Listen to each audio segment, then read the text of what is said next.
Episode 85 real face. Vijay ನಯನಾಗೆ ನಿನ್ನ ಜೊತೆ ಮಾತಾಡ್ಬೇಕು ಬಾ ಅಂತ ಪಬ್ ಅಡ್ರೆಸ್ ಹೇಳ್ದ. ನಯನ ವಿಜಯ್ ಮನಸ್ಸು ಚೇಂಜ್ ಮಾಡಿದಾನೆ ಅಂತ ಬರ್ತೀನಿ ಅಂತ ರಿಪ್ಲೈ ಮಾಡಿದ್ಲು. ಪಬ್ಗೆ ನಯನ ಹೋದ್ಲು. ಅವಳು ವಿಜಯ್ಗೆ ಕಾಲ್ ಮಾಡಿ ಎಲ್ಲಿದ್ಯಾ ಅಂತ ಕೇಳಿದ್ಲು. ಅವನು ರೂಮ್ ಅಂತ ಹೇಳಿ ಕಾಲ್ ಕಟ್ ಮಾಡ್ದ. ಅವಳು ವಿಜಯ್ ರೂಮ್ಗೆ ಹೋದ್ಲು. ವಿಜಯ್ ಹೀನಾ ಫೋಟೋ ನೋಡ್ತಾ ಕಣ್ಣಲ್ಲಿ ನೀರು ತುಂಬ್ಕೊಂಡು ನೋಡ್ತಿದ್ದ. ಯಾವ ಕಾರಣಕ್ಕೆ ಕಣ್ಣಲ್ಲಿ ನೀರು ತುಂಬ್ಕೊಂಡಿದ್ದ ಅಂತ ಯಾರಿಗೂ ತಿಳಿದಿರಲಿಲ್ಲ. ಅವನ ಮನಸ್ಥಿತಿಯೇ ತುಂಬ ಡಿಫ್ರೆಂಟ್ ಆಗಿತ್ತು. ನಯನ ಬಾಗಿಲು ತೆಗೆದು ಒಳಗೆ ಬಂದ್ಲು. ವಿಜಯ್ ಕಣ್ಣಲ್ಲಿ ನೀರಿರೋದು ನೋಡಿ ಅವನಿಗೆ ನನ್ನ ಬೆಲೆ ಅರ್ಥ ಆಗಿದೆ, ಅವನನ್ನು ಪ್ರೀತಿ ಮಾಡ್ತಿದ್ದಾನೆ ಅಂತ ನಯನ ತಪ್ಪು ತಿಳ್ಕೊಂಡ್ಳು. ವಿಜಯ್ ನಯನ ಬಂದಿದ್ದು ನೋಡಿ ನಾನು ಬಿಟ್ಟು ಹೋಗ್ತೀಯಾ, ನನ್ನ ಬಿಟ್ಟು ಇರ್ತೀಯಾ ನೀನು ಅಂತ ಅವಳನ್ನು ಹಿಡ್ಕೊಂಡು ಕೇಳ್ದ. ವಿಜಯ್ಗೆ ನಯನ ಅಲ್ಲಿ ಹೀನಾ ಕಾಣ್ತಿದ್ಲು. ನಯನ ನೀನೇ ತಾನೇ ಬಿಟ್ಟು ಹೋಗು ಅಂತ ಹೇಳಿದ್ದು, ಅದಕ್ಕೆ ಹೋಗ್ತಿದ್ದೀನಿ ಅಂತ ಹೇಳಿದ್ಲು. ಅದಕ್ಕೆ ನಾನು ಹೋಗು ಅಂದರೆ ಹೋಗೋದಾ ಅಂತ ಅವಳ ಹತ್ರ ಬಂದು ಅವಳನ್ನು ಹಗ್ ಮಾಡಿಕೊಂಡ. ಆದರೆ ನಯನಗೇನು ಗೊತ್ತು ಅವ್ನು ನಾಟಕ ಮಾಡ್ತಿದ್ದಾನೆ ಅಂತ. ಅವಳಿಗೆ ಒಂದೊಂದು ಮುತ್ಕೊಳ್ಳೋದಕ್ಕೆ ಶುರು ಮಾಡ್ದ. ವಿಜಯ್ ತನ್ನ ಮನ್ಸು ಬದಲಾಯಿಸ್ಕೊಂಡಿದ್ದಾನೆ ಅಂತ ಭಾವಿಸಿದ್ಲು ನಯನ. ಅದಕ್ಕೆ ಇನ್ಮೇಲೆ ಹೋಗೋದಿಲ್ಲ ವಿಜಯ್ ನಿನ್ನ ಬಿಟ್ಟು ಅಂತ ಅವಳು ಹಗ್ ಮಾಡ್ಕೊಂಡ್ಳು. ಅವನು ಕೊಡ್ತಿದ್ದ ಮುತ್ತಿಗೆ ರೆಸ್ಪಾನ್ಸ್ ಮಾಡ್ತಿದ್ಲು. ವಿಜಯ್ ನಯನನ ಹಾವಿನ ಥರ ಸುತ್ಕೊಂಡಿದ್ದು ಮುತ್ತಿನ ಮಳೆ ಸುರಿಸ್ತಿದ್ದ. ಅವನು ಅಷ್ಟೊಂದು ಕೇರ್ ಮಾಡ್ತಿರೋದನ್ನ ನೋಡಿ ನಯನ ಫುಲ್ ಖುಷಿಯಾಗಿಬಿಟ್ಲು. ನಾನು ವಿಜಯ್ನ ತಪ್ಪು ತಿಳಿದೆ, ಆ ಸಾರಿಕಾ ಮಾತು ಕೇಳಿಕೊಂಡು ವಿಜಯ್ನ ಇನ್ನು ಬಿಟ್ಟು ಹೋಗೋ ತಪ್ಪು ಮಾಡೋದಿಲ್ಲ ಅಂತ ಮನ್ಸಲ್ಲಿ ಹೇಳ್ಕೊಳ್ತಿದ್ಲು. ಆದರೆ ನಿಜವಾದ ಸಿಚುಯೇಷನ್ ಏನು ಅಂತ ಅವಳಿಗೆ ಏನು ಗೊತ್ತು. ಅವಳು ಎಲ್ಲ ರೀತಿಯ ಕಲ್ಪನೆಗಳು ತಪ್ಪಾಗಿತ್ತು. ವಿಜಯ್ ನಯನನ ಹೀನಾ ಅಂತ ತಿಳ್ಕೊಂಡಿದ್ದ. ಐ ಲವ್ ಯು ಅಂತ ಹೇಳ್ದ. ಅದಕ್ಕೆ ನಯನ ಕೂಡ ನಾನು ಅಷ್ಟೆ ಅಂತ ಹೇಳಿದ್ಲು. ಹಾಗೆ ವಿಜಯ್ ಲೈಟ್ ಆಫ್ ಮಾಡ್ದ.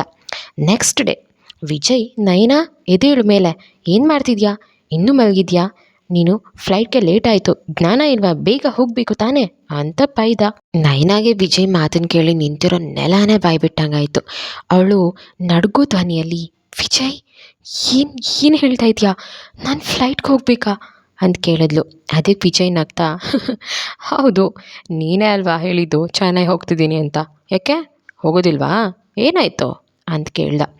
ನಯನ ವಿಜಯ್ ಕೋಪ ಮಾಡ್ಕೊಂಡಿದ್ದಾನೆ, ಅದಕ್ಕೆ ಹೀಗೆ ಹೇಳ್ತಾ ಇರಬೇಕು, ಹೇಳ್ದೆ ಕೇಳದೆ ಹೋಗ್ತಾ ಇದ್ದಿದ್ದಕ್ಕೆ ಅಂತ ಅವಳು ವಿಜಯನ್ನ ಹಿಂದೆಯಿಂದ ಹಗ್ ಮಾಡಿಕೊಂಡು ಹೌದು ವಿಜಯ್, ಈ ಬೆಂಗಳೂರು ಸಹವಾಸನೇ ಸಾಕು, ಯಾರೂ ಕೂಡ ಸರಿ ಇಲ್ಲ, ಎಲ್ಲ ಮೋಸ ಮಾಡೋರೆ ಅಂತ ಚೆನ್ನೈಗೆ ಹೋಗೋಣ, ಯಾರ ಮುಖನೂ ನೋಡೋದು ಬೇಡ ಅಂತ ಡಿಸೈಡ್ ಮಾಡಿದ್ದೆ.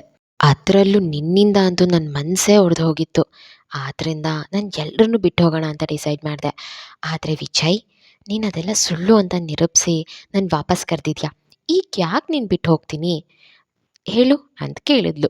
ಅದು ಅಲ್ಲದೆ ನಿನ್ನ ಜೀವನ ಪೂರ್ತಿ ಜೊತೇಲಿರ್ತೀವಿ ನಿನ್ನ ಹೆಂಡತಿಯಾಗಿ, ನಿನ್ನ ಬಿಟ್ಟು ನಾನು ಯಾಕೆ ಹೋಗಲಿ ವಿಜಯ್, ನೀನೇ ಹೇಳು, ನನ್ನ ಡಿಸಿಷನ್ ಚೇಂಜ್ ಮಾಡಿದ್ದೀನಿ, still I love you Vijay ಅಂತ ಮಾತಾಡ್ತಿದ್ಲು.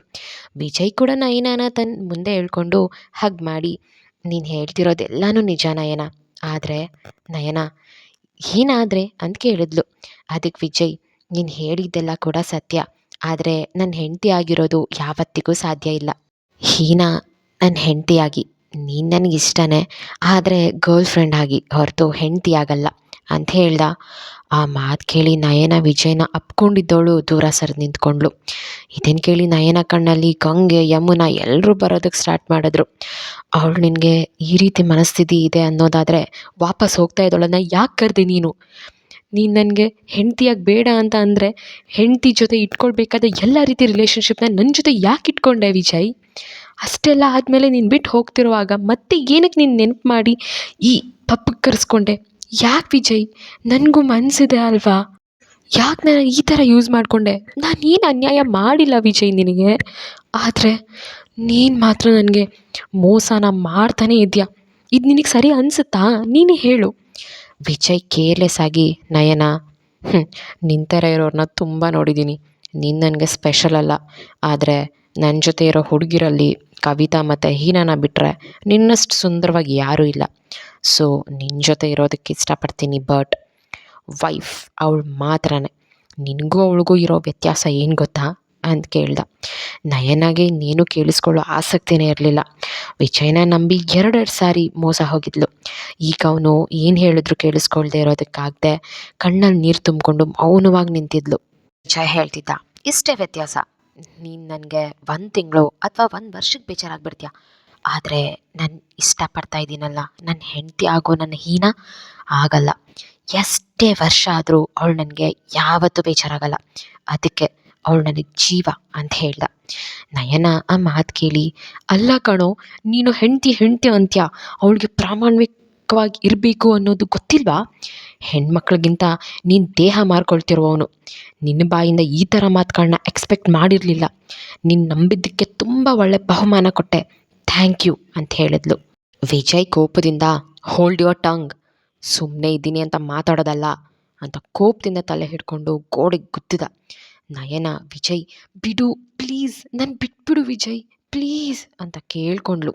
ವಿಜಯ್ ಅವಳನ್ನು ನೆಲಕ್ಕೆ ತಳ್ಳಿ ಅವಳ ಹೊಟ್ಟೆಗೆ ತನ್ನ ಕಾಲಿಂದ ಒದ್ದು ಅವಳು ಕೂದಲು ಹಿಡ್ಕೊಂಡು, ನನ್ನ ಬಗ್ಗೆ ಮಾತಾಡ್ತೀನಿ, ನೀನು ಕಣೆ, ನೀನು ಕರೆಕ್ಟಾಗಿರಬೇಕಾಗಿತ್ತು, ನೀನು ಕ್ಯಾರೆಕ್ಟರ್ಲೆಸ್, ಕರೆದ ತಕ್ಷಣ ಬಂದಿರೋದು, ಅಷ್ಟೆಲ್ಲ ಹೇಳಿದ ಮೇಲೂ ಬಂದಿದ್ಯಾ ಅಲ್ಲ, ನಿನ್ನ ಏನು ಸತಿ ಸಾವಿತ್ರಿ ಅನ್ನೋ ಥರ ಹೇಳ್ತಿದ್ಯಾ ಅಂತ ಹೇಳ್ದ. ನಯನ ಕಣ್ಣಲ್ಲಿ ಕಣ್ಣೀರು ಕೋಡಿ ಹರಿಯೋದಕ್ಕೆ ಶುರುವಾಯಿತು. ವಿಜಯ್ ಹೇಳಿದ ಮಾತುಗಳನ್ನ ಕೇಳಿ ಅವಳಿಗೆ, ಸಾರಿಕಾ ಹೇಳಿದ್ದೆ ನಿಜ, ನನಗೀಗ ಇವನು ಅಸ್ಲಿ ಮುಖ ಕಾಣ್ತಿದೆ, ನಿನ್ನ ಮಾತು ಕೇಳಬೇಕಿತ್ತು ಅಂತ ಅವಳೇ ಬೈದ್ಕೊಂಡ್ಳು. ವಿಜಯ್ ಎಷ್ಟು ಕ್ರೂರಿಯಾಗಿದ್ದಾನೆ, ಆದರೆ ಹೀನಾನ ಅಷ್ಟು ಇಷ್ಟಪಡ್ತಾನೆ. ಅಕಸ್ಮಾತ್ ವಿಜಯ್ನೇನಾದರೂ ಮದುವೆ ಆದರೆ ನಮ್ಮ ಹೀನಾ, ಅವಳ ಕತೆ ಏನಾಗುತ್ತೆ ಅದನ್ನು ಕೇಳೋಣ ಬನ್ನಿ. ಎಪಿಸೋಡ್ 86, ರುದ್ರ. ವಿಜಯ್, ಇದೇ ನಿನಗೆ ನನ್ನ ಲಾಸ್ಟ್ ವಾರ್ನಿಂಗ್ ಅಂತ ಹೇಳಿ ಅಲ್ಲಿಂದ ಹೊರಟ. ನಯನ ಈಗೇನು ಮಾಡೋದು ಅಂತ ದಾರಿ ಕಂಡೆ ಅಲ್ಲೇ ಕುತ್ಕೊಂಡ್ಳು. ಜೋರಾಗಿ ತನ್ನ ತಲೆ ಹಿಡ್ಕೊಂಡು ಹೋಗ್ತಾ, ಮೋಸ ಹೋದೆ ನಾನು, ನಿನ್ನ ಮಾತು ಕೇಳಬೇಕಿತ್ತು ಅಂತ ಅಳ್ತಿದ್ಲು. ಸಾರಿಕಾ ಆರಾಮಾಗಿ ಮಲಗಿದ್ಲು. ಅವಳಿಗೆ ಯಾವುದೋ ಒಂದು ಕಾಲ್ ಬಂದು ನಯನ ಏರ್ಪೋರ್ಟಿಗೆ ಬಂದಿಲ್ಲ ಅನ್ನೋ ನ್ಯೂಸ್ ಬಂತು. ಮಲಗಿದ ಸಾರಿಕಾಗೆ ನಿದ್ದೆ ಎಲ್ಲ ಹಾರು ಹೋಗಿತ್ತು. ಅವಳು ಏನು ಹೇಳ್ತಾ ಇದ್ದೀರಾ, ಅವಳು ಆಗಲೇ ಬಂದ್ಲು ಅಲ್ಲ, ಫ್ಲೈಟ್ಗೆ ಹೋಗೋಕ್ಕೆ ಇಲ್ಲಿಂದ ಲೇಟ್ ಆಗುತ್ತೆ ಅಂತ. ಅಲ್ಲಿ ಯಾವುದಾದ್ರೂ ಹೋಟೆಲಲ್ಲಿ ಸ್ಟೇ ಮಾಡಿ 5 o'clock ಹೋಗ್ತೀನಿ ಅಂತ ಹೇಳಿದ್ಲು, ಆದರೆ ಇನ್ನೂ ಬಂದಿಲ್ವಾ ಅಂತ ಕೇಳಿದ್ಲು. ಹೌದು ಮೇಡಮ್, ಈಗ 4:30 ಆಗಿದೆ, ಅವ್ರು ಇಷ್ಟೊತ್ತಿಗೆ ಬಂದು ಎಲ್ಲ ವೆರಿಫಿಕೇಷನ್ ಮುಗಿಸ್ಬೇಕಾಗಿತ್ತು, ಆದರೆ ಅವ್ರು ಇನ್ನೂ ಬಂದಿಲ್ಲ ಅಂತ ಹೇಳ್ದ. ಆಗ ಸಾರಿಕಾ ದೇವ್, ಸರಿ ಹಾಗಾದರೆ ಅವಳಿಗೆ ಕಾಲ್ ಮಾಡಿ ಕೇಳ್ತೀನಿ, ಸ್ವಲ್ಪ ಫ್ಲೈಟನ್ನು ಡಿಲೇ ಮಾಡೋಕ್ಕೆ ನೋಡಿ ಅಂತ ಹೇಳಿ ಕಾಲ್ ಕಟ್ ಮಾಡಿದ್ಲು. ಅವಳು ಯಾರಿಗೋ ಫೋನ್ ಮಾಡಿ ಎಲ್ಲ ವಿಚಾರಿಸಿದ್ಲು. ನಯನ ಪಬ್ಗೆ ಹೋದ್ಲಾ, ಆದರೆ ಯಾಕೆ ಅಂತ ಕೇಳಿದ್ಲು.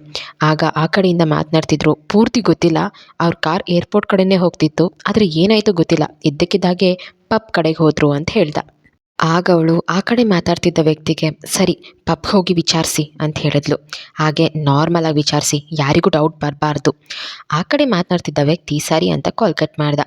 ಸಾರಿಕಾ, ಇದೇನಿದು ಹೊಸ ತಲೆನೋವು ಅಂತ ಹೇಳ್ಕೊಂಡು ನಯನ ಫೋನ್ಗೆ ಕಾಲ್ ಟ್ರೈ ಮಾಡಿದ್ಲು. ಈ ಕಡೆ ನಯನ ಕೂತ್ಕೊಂಡು ಏನು ಮಾಡೋದು ಅಂತ ಯೋಚನೆ ಮಾಡ್ತಾ ಕೊನೆಗೆ ಸಾರಿಕಾನೇ ನನಗೆ ಹೆಲ್ಪ್ ಮಾಡ್ಬೋದು ಅಂತ ಮೇಲೆ ಎದ್ದು ಅವಳು ಫೋನ್ ಹುಡುಕಿದ್ಲು. ಅದೇ ಸಮಯಕ್ಕೆ ಸಾರಿಕಾ ದೇವ್ ಆ ಕಡೆಯಿಂದ ಕಾಲ್ ಮಾಡಿದ್ಲು. ನಯನ ಅಳ್ತಲೇ ಕಾಲ್ ಪಿಕ್ ಮಾಡಿ, ಹೆಲೋ ಸಾರಿಕಾ ಅಂತ ಹೇಳಿದ್ಲು. ಸಾರಿಕಾ ದೇವ್, ಸದ್ಯ ನೀನು ಹುಷಾರಾಗಿದೆಯಾ, ಫ್ಲೈಟಿಗೆ ಟೈಮ್ ಆಗ್ತಾಯಿದೆ, ನೀನು ಎಲ್ಲಿದ್ಯಾ ಅಂತ ಕೇಳಿದ್ಲು. ಅದಕ್ಕೆ ನಯನ, ಪಬ್ಬಲ್ಲಿದ್ದೀನಿ ಅಂತ ಹೇಳಿದ್ಲು. ಅವಳು, ನಿಂಗೆ ತಲೆ ಸರಿ ಇದೆ ಅಲ್ವೇನೆ, ಏನಕ್ಕೆ ಹೋಗಿದ್ಯಾ ಅಲ್ಲಿಗೆ, ಅಲ್ಲಿ ಏನು ಕೆಲಸ ನಿನಗೆ, ಅಷ್ಟು ಗೊತ್ತಾಗಲ್ವಾ ಫ್ಲೈಟ್ ಟೈಮ್ ಆಗ್ತಿದೆ, ಹೊರಡು ಅಲ್ಲಿಂದ ಆದಷ್ಟು ಬೇಗ ಅಂತ ಹೇಳಿದ್ಲು. ಅದೇ ಟೈಮ್ಗೆ ನಯನ ಇದ್ದ ರೂಮ್ ಡೋರ್ ಓಪನ್ ಆಯಿತು. ಯಾರೋ ಒಳಗೆ ಬಂದು, ಫ್ಲೈಟಿಗೆ ಟೈಮ್ ಆಗ್ತಾಯಿದೆ ನಡೀರಿ ಮೇಡಮ್ ಅಂತ ಹೇಳ್ದ. ಆ ಕಡೆಯಿಂದ ಸಾರಿಕಾ, ನಾನು ಕಳಿಸಿರೋ ವ್ಯಕ್ತಿಯವರು, ಅವ್ರ ಜೊತೆ ಹೋಗು ಬೇಗ ಅಂತ ಹೇಳಿದ್ಲು. ಅದಕ್ಕೆ ಅವಳು, ಸಾರಿಕಾ ನಿನ್ನ ಜೊತೆ ಸ್ವಲ್ಪ ಮಾತಾಡಬೇಕು, ಪ್ಲೀಸ್ ಏರ್ಪೋರ್ಟ್ ಹತ್ರ ಬಂದುಬಿಡ್ತೀಯಾ ಅಂತ ಹೇಳಿದ್ಲು. ಸಾರಿಕಾ ಏನೋ ತಪ್ಪಾಗಿದೆ ಅಂತ ಅನಿಸಿ, ಸರಿ ನಾನು ಈಗಲೇ ಬರ್ತೀನಿ, ಬೇಗ ಹೊರಡು ನೀನು ಅಂತ ಹೇಳಿ ಕಾಲ್ ಕಟ್ ಮಾಡಿದ್ಲು. ತುಂಬ ಸಂಕಟ ಪಡ್ತಿದ್ಲು, ಯಾಕಂದರೆ ವಿಜಯ್ ಮತ್ತು ನಯನ ಫಿಸಿಕಲ್ ಆಗಿ ಮೂವ್ ಆಗಿದ್ದರು. ಅಲ್ಲದೆ ಅವಳ ಬಟ್ಟೆಗಳು ಅಸ್ತವ್ಯಸ್ತವಾಗಿತ್ತು. ಇದರಿಂದ ನಯನಾಗೆ ಒಂದು ರೀತಿ ಅನ್ಕಂಫರ್ಟಬಲ್ ಫೀಲ್ ಆಗ್ತಿತ್ತು. 2 ನಿಮಿಷ ಹೊರಗಿರಿ ಅಂತ ಹೇಳ್ಕೊಂಡ್ಳು.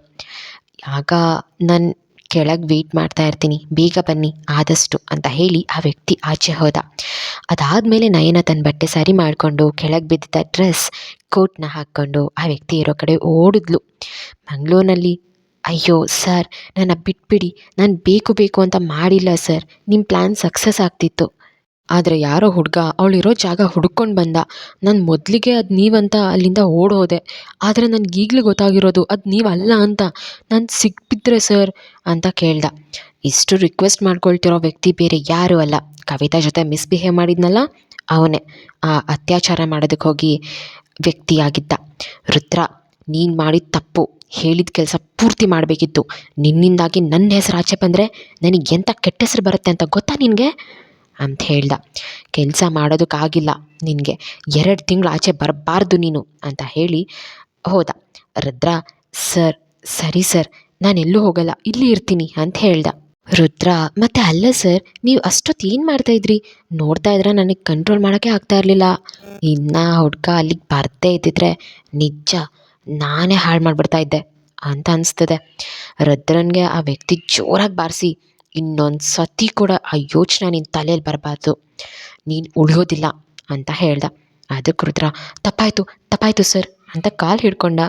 ಅದಕ್ಕೆ ಆ ವ್ಯಕ್ತಿ, ಹೋಗಲಿ ಪಾಪ ಅಂತ ಬಿಡ್ತಾ ಇದ್ದೀನಿ, ಇಷ್ಟು ವರ್ಷ ನನಗೆ ನಿಷ್ಠೆಯಿಂದ ಕೆಲಸ ಮಾಡಿದ್ಯಾ ಅನ್ನೋ ಒಂದೇ ಒಂದು ಕಾರಣಕ್ಕೆ, ಇಲ್ಲ ಈ ಮಾತು ಹೇಳಿ ನೀನು ಬದುಕ್ತಾ ಇರಲಿಲ್ಲ ಅಂಥೇಳಿ ಅಲ್ಲಿಂದ ಹೋದ. ರೂಮಲ್ಲಿ 2 ಜೋಡಿಗಳು ನೆಮ್ಮದಿಯಾಗಿ ಮಲಗಿದ್ವು. ಹರ್ಷದ್ ಎಚ್ಚರವಾಗಿ ಹೀನಾ ಅವನ ಎದೆ ಮೇಲೆ ಪುಟ್ಟ ಮಗುವಿನ ರೀತಿ ಮಲಗಿದ್ದನ್ನು ನೋಡಿ ಮುದ್ದು ಮಾಡಬೇಕು ಅನ್ನಿಸ್ತು. ಆದರೆ ಅವಳಿಗೆ ಎಚ್ಚರವಾದರೆ ನನ್ನ ಪಾಲಿಗೆ ಕಾಳಿಯಾದರೂ ಆಗ್ಬೋದು ಅಂತ ಯೋಚನೆ ಏನೋ ಮಾಡಿದೆ. ಬೇಡ ಅಂತ ನಿಧಾನವಾಗಿ ಅವಳನ್ನು ಅವನ ಮೇಲಿಂದ ಸೇರಿಸಿ ಮಲಗಿಸಿ ತನ್ನ ರೂಮ್ಗೆ ಹೋದ. ಅವಳಿಗೆ ಎದ್ದ ಮೇಲೆ ಯಾವುದೇ ರೀತಿ ತಪ್ಪು ಭಾವನೆ ಬರಬಾರ್ದು ಅನ್ನೋ ಕಾರಣಕ್ಕೆ ಅವನಲ್ಲಿಂದ ಹೋದ. ನಮ್ಮ ಹೀರೋಯಿನ್ ಮಾತ್ರ ಯಾವುದೋ ಇಷ್ಟಪಡ್ತಿದ್ದ ವಸ್ತು ಸಿಕ್ಕಿರೋ ಹಾಗೆ ನೆಮ್ಮದಿಯಿಂದ ಮುಗುಳ್ನಾಗೆ ಇಟ್ಕೊಂಡು ನಿದ್ರಿಸ್ತಾ ಇದ್ಲು. ಹರ್ಷದ್ ಹೀನಾಗೆ ಕಾಫಿ ಆರ್ಡರ್ ಮಾಡಿ ಅವನಿಗೂ ಮಾಡಿಕೊಂಡ. ಅವನು ನಿನ್ನೆ ಆದ ಇನ್ಸಿಡೆಂಟ್ ಬಗ್ಗೆ ಯೋಚಿಸ್ತಾ, ಅಲ್ಲ ಅಟ್ ಎ ಟೈಮ್ ಈನಾ 70 ಕೋಟಿ ಟ್ರಾನ್ಸ್ಫರ್ ಮಾಡಿದ್ದಾಳೆ, ಅದು ಹೇಗೆ ಸಾಧ್ಯ? ಇದು ನನ್ನ ರೀತಿ ಬಿಸ್ನೆಸ್ ಮ್ಯಾನ್ಗಳಿಗಿರೋ ವ್ಯವಸ್ಥೆ. ಹೀನಾ ಅಷ್ಟೊಂದು ರಿಚ್ಚಾ? ಓಕೆ ಒಪ್ಕೊಳ್ತೀನಿ, ಹೀನಾ FM ರೇಡಿಯೋ ಸ್ಟೇಷನಲ್ಲಿ ಹರ್ಷಪ್ರಿಯ ಆಗಿ ಕೋಟಿ ಸಂಪಾದನೆ ಮಾಡ್ತಿದ್ದಾಳೆ. ಆದರೆ ಇಷ್ಟೊಂದು ಹೇಗೆ ಸಾಧ್ಯ? ಇವಳ ಬಗ್ಗೆ ತುಂಬಾ ತಿಳ್ಕೊಳ್ಬೇಕು. ನನ್ನ ಗೆಸ್ಸಲ್ಲಿ ತುಂಬಾ ಮಿಸ್ಟೇಕ್ಸ್ ಇದೆ. ನಾನು ನೋಡ್ತಿರೋ ರೀತಿಯನ್ನು ಮೊದಲು ಬದಲಾಯಿಸ್ಕೊಳ್ಬೇಕು, ಆಗ ಮಾತ್ರ ನನಗೆ ತಿಳಿಯೋದು ಅಂತ ಯೋಚಿಸ್ತಿದ್ದ. ಕವಿತಾ ಮತ್ತು ಅಮರ್ ಒಂದೇ ಬೆಡ್ ಮೇಲೆ ಮಲಗಿದ್ರು. ಕವಿತಾಗೆ ನೆನ್ನೆ ನಡೆದ ಘಟನೆ ಕನ್ಸಲ್ಲಿ ಬರ್ತಿತ್ತು.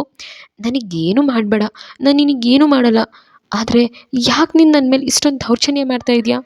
ಪ್ಲೀಸ್ ನನ್ನ ಬಿಟ್ಬಿಡು, ನಾನು ನಿನಗೇನು ಮಾಡಲ್ಲ, ಯಾವ ಕಂಪ್ಲೇಂಟು ಕೊಡಲ್ಲ, ಪ್ಲೀಸ್ ನಾನು ಏನು ಮಾಡಬೇಡ, ನನ್ನ ಲೈಫ್ ಸೇವ್ ಮಾಡು, ನನ್ನ ಜೀವ ಉಳಿಸು ಪ್ಲೀಸ್, ಏನು ಮಾಡಬೇಡ, ನನಗೆ ಏನು ಮಾಡಬೇಡ ಅಂತ ಹೇಳ್ತಿದ್ಲು. ಈ ಕಡೆ ಹೀನಾಗೆ ಎಚ್ಚರ ಆಯಿತು. ಅವಳು ಮೈ ಮುರಿತಾ ಮೇಲೆ ಎದ್ದು ಕೂತ್ಕೊಂಡ್ಳು. ಅವಳ ಮನಸ್ಸು ಹಗುರವಾಗಿತ್ತು. ಒಂದು ರೀತಿ ಹ್ಯಾಪಿ ಫೀಲ್ ಮಾಡ್ತಿದ್ಲು. ಅವಳಿಗೇನೆ ಕೇಳ್ಕೊಳ್ತಾ, ಅರೆ ನನಗೆ ಖುಷಿ ಆಗ್ತಿದೆ, ಇಲ್ಲಿಗೆ ಬಂದಮೇಲೆ ಇಷ್ಟೊಂದು ಹ್ಯಾಪಿ ಫೀಲ್ ಮಾಡ್ತಿರೋದು ಅಂತ ಹೇಳ್ಕೊಂಡ್ಳು. ಅವಳು ಬೆಡ್ಶೀಟ್ ತೆಗೆದು ಮೇಲೆ ಎದ್ದಾಗ ಅವಳ ಮೇಲೆ ಹರ್ಷದ್ ಬ್ಲೂ ಕಲರ್ ಶರ್ಟ್ ಇದ್ದಿದ್ದು ನೋಡಿ, ಅರೆ ಇದು ನನ್ನ ಮೇಲೆ ಅಂತ ನೋಡಿದ್ಲು. ಹರ್ಷದ್ ಅವಳ ಬಟ್ಟೆ ನನ್ನ ಮೇಲೆ ಈಗಿದೆ ಅಂತ ನೋಡಿದ್ಲು. ಆ ಕನಸು ಅವಳ ತಲೆಯಲ್ಲಿ ಮನಸ್ಸಲ್ಲಿರದೆ ಎಲ್ಲನೂ ಕನ್ವರ್ಕೆ ಮೂಲಕ ಅವಳ ಬಾಯಿಂದ ಆಚೆ ಬರ್ತಾ ಇತ್ತು. ಅಮರ್ಗೆ ಸ್ವಲ್ಪ ಎಚ್ಚರ ಆಯಿತು. ಕವಿತಾ ಏನಾಯಿತು ಅಂತ ಕವಿತಾ ಅಂತ ಕರೆದ. ಅವಳ ಮುಖಾನ ಮುಟ್ದ. ಕವಿತಾ ಕನಸಲ್ಲೂ ಕೂಡ ಅದೇ ಸಮಯಕ್ಕೆ ಆ ವ್ಯಕ್ತಿ ಅವಳ ಕೆನ್ನೆಯನ್ನು ಮುಟ್ಟಿದ ಹಾಗೆ ಕವಿತಾ ನೋ ಅಂತ ಕಿರ್ಚ್ಕೊಂಡು ಎದ್ಲು. ಕವಿತಾ ಕಿರ್ಚಿದ್ದು ಹೀನಾ ಕೇಳಿಸ್ತು. ಮುಂದೆ ಏನಾಗುತ್ತೆ? ಅಕ್ಕ ತಂಗಿರ ಜೀವನದಲ್ಲಿ ಏನು ನಡೀತಿದೆ? ಹೀನಾಗೆ ವಿಜಯ್ ಕಾಟ ಆದರೆ ಕವಿತಾಗೆ ಯಾರ ಕಾಟ ಶುರುವಾಗಿದೆ? ಪಾಪ ಇವರಿಬ್ಬರು ಬಾಳಲ್ಲಿ ಏನು ನಡೀತಾ ಇದೆ? ಈಗ ನಮ್ಮ ಕವಿತಾ ವಾಯ್ಸನ್ನು ಕೇಳಿಸ್ಕೊಂಡಿರೋ ಹೀನಾ ಕವಿತಾ ರೂಮಿಗೆ ಬರ್ತಾಳಾ? ಕವಿತಾ ಮತ್ತು ಅಮರ್ನ ಒಂದೇ ರೂಮಲ್ಲಿ ನೋಡಿದ್ರೆ ಅವಳ ಅಭಿಪ್ರಾಯ ಏನಾಗಿರುತ್ತೆ? ಇದನ್ನೆಲ್ಲ ತಿಳ್ಕೊಳ್ಳೋಣ ಮುಂದಿನ ಎಪಿಸೋಡಲ್ಲಿ. ಅಲ್ಲಿ ತನಕ ಕೇಳ್ತಾ ಇರಿ ಪ್ರೀತಿ ಲವ್ ಪ್ಯಾರ್ ಇನ್ ನಿಮ್ಮೋ ವ್ಲಾಗ್ಸ್. ಇನ್ನೂ ತುಂಬ ಜನ ಸಬ್ಸ್ಕ್ರೈಬ್ ಮಾಡ್ದಿರಾ ವೀಡಿಯೋಸ್ನ ನೋಡ್ತಿದ್ದೀರಾ, ದಯವಿಟ್ಟು ಸಬ್ಸ್ಕ್ರೈಬ್ ಮಾಡ್ಕೊಳ್ಳಿ. ಹಾಗೆ ನಿಮ್ಮ ಫ್ರೆಂಡ್ಸ್ಗೂ ಕೂಡ ಶೇರ್ ಮಾಡಿ. ಚಾನಲ್ ಇನ್ನೂ ಎತ್ತರಕ್ಕೆ ಬೆಳೆಯೋದಕ್ಕೆ ಹೆಲ್ಪ್ ಮಾಡಿ. Love you all, bye.